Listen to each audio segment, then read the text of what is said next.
Epilogue.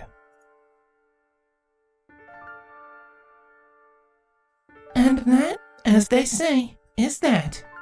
The changeling queen finished recounting the tale, looking down on the small form tucked comfortably into the bed. Did all that really happen? The royal nymph asked. How long ago was it? Only around 30 years, The queen stated. 30 years? The nymph exclaimed in shock. That's like forever ago! Oh, Avia, The queen chuckled, nuzzling her daughter's head. you can be too cute sometimes. Avia pouted at her mother's teasing, but decided to change the subject. There was one thing that weighed down onto her mind as her mother had told the story, and she was eagerly curious. She could do a whole research project on it if she found out. She was certainly her mother's daughter. Mama? The nymph called out questioningly. Yes, Avia? The queen called gently back, noticing the studious glint in her daughter's eye. You have a question? Avia nodded eagerly. In the story, all the changelings had black-colored chitin. But Avia gestured to her mother's hoof, which was covered in light lavender-colored chitin. now changelings have just as much variation as ponies do. One of the few I know that still has black chitin is Uncle Cardus. Why is that? How did all that happen?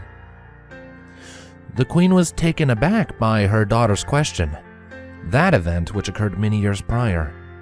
An event set in motion by the rampage of Crudelis, and one that would bring great change to both the changelings and all of Equestria. The day changelings stepped out of the shadows and back into the light of Celestia's sun. It's a long story. She stated. It is true, changelings once held a mostly universal color scheme, with a few exceptions here and there. But that changed. Now, changelings have as much variation as ponies do, thanks to that magic. The original black color is now just a part of those many variations, which is actually why Cardus stayed the same. Avia had levitated a small notepad and quill from a nearby desk, and was taking notes, causing her mother to raise an eyebrow in amusement. But that story is for another day. The queen gently took the notepad in her own magic, pulling it away from her daughter. Luna's moon is high in the sky, and it's time for young nymphs to rest. I'm not young, I'm 10 years old, Avia protested. I was even old enough to hear the first story. And still young enough to need your sleep. You'll come to regret all-nighters, believe me. Please? Avia gave her best puppy dog eyes. Please?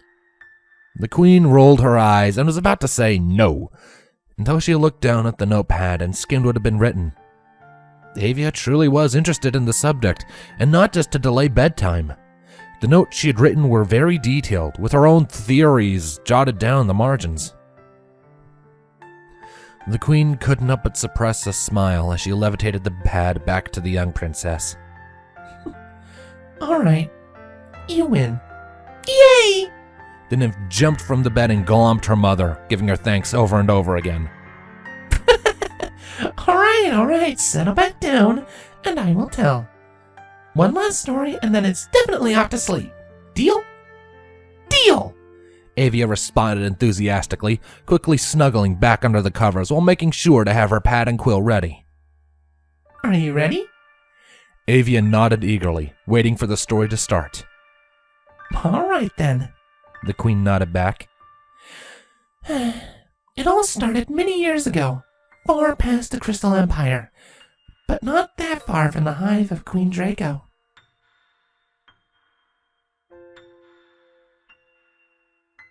Many years ago, before Avia's birth, about 8 years after the death of Queen Crudelis. Far up north, past the frozen wasteland surrounding the Crystal Empire, sat a land of dirt, rocks, and the odd volcano. It was a land hosting various dragons that made the volcanic caves their home, stashing away their hordes and sleeping on top of them for years at a time. This was a land devoid of any pony, griffin, minotaur, and most other species. Aside from the aforementioned dragons, there was only one other group that called this land home. A changeling hive sat right in the middle. Most of it stretched far underground, but with its location being so far removed from other civilizations, there were some buildings built on the surface. The hive had been built under what little fertile soil there was in the area, and it was here that various farms had been set up with changelings tending their fields. They grew food and kept animals, all for the usage of the hive below. This was the hive of Queen Draco, a close friend of the late Queen Chrysalis and her daughter, Queen Twilight Sparkle.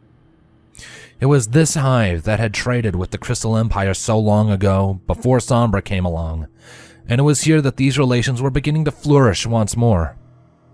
Though the ponies never set hoof in the hive's borders, changeling couriers moving towards and back from the Crystal Empire were common, trading various items for a supply of the Tart's love.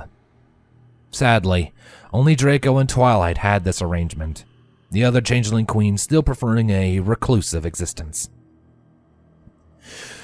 But despite the prosperity of the hive, there was something nearby that lay hidden, unknown to them. Something that the late Queen Crudelis had been desperate to get her hooves on. Not far from the hive, a sealed doorway was cut into the mountain, largely hidden away by rocky outcroppings around it. Many wards surrounded the door, though 4,000 years of neglect was causing them to slowly come undone. And soon, the location would likely cease to be a secret, and the locks would be broken. For behind this doorway was a long hallway that stretched deep into the mountain, this hallway leading off to a vast chamber at the very end and nowhere else. The structure had been designed for a single, simple purpose: to keep something hidden and safe. The cavern was large, a single staircase leading on to a raised platform in the center of the rounded chamber. If one was to walk up the stairs, they would find a podium wherein the contents some pony had been so desperate to keep hidden were stored. Like the doorway, the object had many wards around it to keep the item inert and non-functional. However, like the doorway, the wards were coming undone. For 4,000 years, this object had sat inert, kept away from its master. That queen would have freed it, but her death delayed things. But it mattered little. Others would soon discover it. It was inevitable.